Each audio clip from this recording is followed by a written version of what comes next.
Day one in the books. So have to ask them if they can get done what they got to get done. Tempo of practice was really good for day one. I was very pleased with that. We got through things, hustled, got in and out of drills, got 2 drills. I was shocked. Everybody knew where they were going. Sometimes the first days like that, you ain't been in a while, and so many new guys sometimes. Tempo was really good. Like that part of it. Again, we got to get a lot better, like we always know. But was pleased with some things and displeased with some things as far as not really just knowing you got to get more reps out of them. You know what I mean? But we're getting installation in, and guys had a good attitude and worked hard today. Had all the energy you wanted? They did, really did. Tempo, like I say, tempo and that part of it, and the energy level and the attitude, was guys are bouncing the drills as far as running the drills and running their plays, and I mean, look energetic, taking coaching. I mean, getting coached and making mistakes, coaching on the run and hitting things, and got a lot of reps in, and with a lot of good drills and a lot of good work. But this first week before spring break, it kind of keeps the players engaged, knowing that they have to come back to practice and try to keep these. Well, they better be engaged. They only get 15 of them. That's what I told them today. I mean, you only got 14 more. I said, you really break it down, that ain't a lot of practice now. You know what I'm saying? So you got to make sure you're going in and knowing what you're doing and prepared. So, I mean, it definitely keep them engaged, that's for sure. Saw guys rotating in and out of the line. A, what's it like to kind of, I guess, 3 lines of that? And B, what was your thoughts on them today? No, we did. We split them up 1s and 3s on one field, 2s and 4s on the other, and you got to keep a good rotation. So I mean, you're getting guys enough reps. So when you go 2s and 4s, you're actually short on the element. People are having to double up and take extra reps, but that's time for them to get better. A lot more depth than you used to have. Yeah, it had much more depth. We're way deeper than we used to be. That's for sure. Jimbo, can you talk about bringing Dameyune back? Yeah, I forgot. I mentioned that he's an off-field analyst for us on offense. Oh, good. I mean, it's a guy you've known. Oh, okay. Knows the system, knows what I like, knows what I like in recruiting. Seeing film, watching things. The set of eyes of how I like to do things. You know what I'm saying? And growing up in the system his whole life, and it's huge getting him back. It was great to have him back. Really good to have him back. Did you approach him or did you approach you? No, we stay in touch all the time. Just discussing what his options were and what was going on and where he was going to go. And he had options to do a lot of things, but something he wanted to do, and we thought would be very good. I was happy to get him back, and he was happy. He wanted to kill him. How did that help you on offense, having an extra set of eyes? Well, just another set of eyes, and especially an eyes of things that grew up in that offense. You know what I'm saying? And played in it and did it and all those things. It's just a lot of the details and things that you can have the conversation with. It's another, like I say, he's a heck of a football coach. I mean, he was a great quarterback coach for us, was a great guy, does a good job. He can coach any skill position and knows the blocking scheme and knows all that stuff. I mean, he's a very good football coach and very knowledgeable guy. Is it necessary to have those extra eyes? It seems like a lot of guys a lot of teams or a lot of programs are trying to hire those off-field analysts. Need them big time. It's important to keep pace with. Well, not keeping pace. It's making your guys better. Like I was talking about today, you got 3 years to get a lot of these guys ready to play. I mean, they're rolling over. So I mean, the more eyes, the more you can develop, the more things that people can see and do for you. I mean, it makes a huge difference.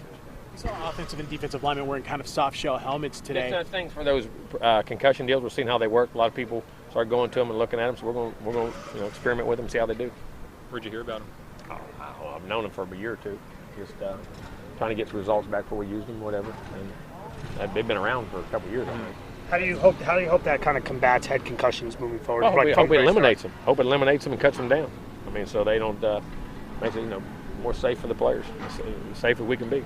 Is that something you would just start with the linemen and then kind of spread out? Or we'll go offense, defense, linemen more so, and then we'll evolve into what we got. We get more of them, see how they work. What'd you learn about them? Are you seeing that you guys are losing more and more time because of those kind of how concussion protocols? No, not that. Just you can prevent injury, just like if you can prevent an ankle sprain or prevent something like that, and people, and it's shown that it looks like it can help, we want to do it. What makes you think Derwin has a skill set to be a returner? It looked like he was working out there at that. What does work for him? He can have a skill set to do anything. He returned in high school, was a great guy. We'll put the ball in the best guys with, have the best hands and the best ability to run with it. I mean, there's not many positions he can't play. How do you think he looked out there first time back? Really good. Judged the ball well, caught the ball well, looked really good. What about Herman? Did Herman practice? No, he's going to be out. He's out. He's out for. We may get him back second half. I don't know. With all the injuries to corner, it looked like Carlos Becker was working a little bit at. That's Carlos in the corner. That's what he is. So he was just working in safety last year because of injuries. And he's a safety too. Carlos and all them guys, you're going to see them interchange in it. Derwin played corner all day today. Derwin's a heck of a corner. I mean, you match up. We're going to move guys around to match people up. Big bodies, little bodies, move people in and out. There's no such thing really anymore as corners. You want to recruit safeties that can play corner as much as you can. Because that's the game. When it gets spread out, you have to do corner things in the slot and everything else. And that's even tougher in the slot than it is outside. The fact that he and Kyle and all those guys played so much last year. Kyle and Levante and Carlos and getting Derwin back and then with the other safeties. I mean, it provides a lot of things in there. You know what I mean? And the young guys, Stanford and Cyrus Fagan, those guys they all flat. I mean, you notice them. I mean, having those kind of bodies really helps. What strides do you think Deondre's made from just a few months ago to this point? Oh, I don't know. I mean, he had a solid day today. I mean, it's too early to tell that. He knows what's going on. He feels very comfortable with what we're doing. Are you certainly compared to this time last year, more comfortable with him and his command? No doubt, because I think he is. I mean, he knows he can go out there on the field, and he's went out there when the lights on the scoreboard mattered, and played in big games and won big games. I mean, you go back and think about it. There's he had almost 5 game-winning drives last year, and what he did and what he took us back to. And the guy, if we could have pulled a couple of them off, I mean, he put us in position to win a lot of football games and did it under big-time situations. So that always gives you confidence. How'd Akers look his first day out here? Good. All 7 of those young guys did a nice job. Seems like a couple of those guys are more physically ready than maybe freshmen. Look a lot of times. Those guys, they don't look like freshmen anymore. They're all mature, but they do. You're right. I mean, physically, they look like part of our team already. What's your thoughts on Dameyune today? Dameyune Johnson. What was your thoughts on him today? Okay, I mean, we'll watch the film when he go up there. I mean, he was playing center and working the ones a lot. So, I mean, noticed some good things, a couple of knucklehead things here and there on calls because center's like quarterback. But we'll watch the film for see how we go. Jimbo, when Jalen Wilkerson, he started out at tight end with the defense. How far has he come? Really well. I think he'll be a good player, and he was a really good defensive player in high school. And we knew when we took him, if he kept growing, he could grow into that end, that big end like that too. So, very pleased with him. He's a great kid. If he stays healthy, he got a chance to be a pretty good player. With Newny late in last year, you pinpointed consistency and maturity as to a reason why he was able to break out. How have you seen him carry over in that regard through offseason and into and the offseason was good. I mean, had a much better offseason this year than he did last year.